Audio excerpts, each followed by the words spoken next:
Les justes diront: Seigneur, quand est-ce que nous t'avons vu? Tu étais malade ou en prison? Quand sommes-nous venus jusqu'à toi? Et le roi leur répondra: Chaque fois que vous l'avez fait à l'un de ces plus petits de mes frères, c'est à moi que vous l'avez fait. Matthieu 25, 37, 40.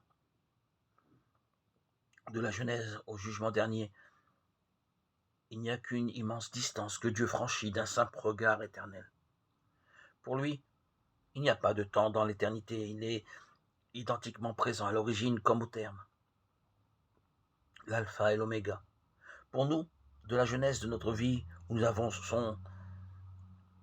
reçu le souffle de vie, puis de la jeunesse de la vie chrétienne, où nous avons reçu le souffle de l'esprit jusqu'au jugement dernier. Il y a toute une vie faite de gestes silencieux, ignorés, méconnus. Une vie pleine de paroles de consolation, d'encouragement, de réconfort, de miséricorde. Une vie pleine de regards, de compassion, de tendresse, d'écoute, de soutien.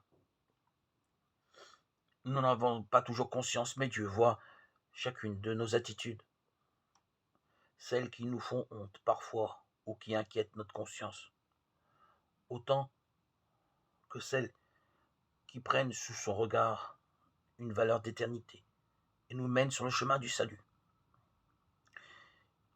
Nous devons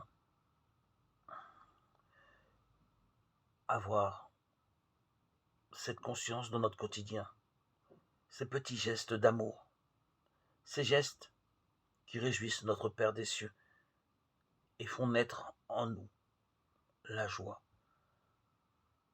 divine, la joie de suivre le Christ, de marcher sur ses pas, en toute humilité, le cœur rempli de tendresse et d'amour comme il en a eu pour ses disciples et pour toute l'humanité.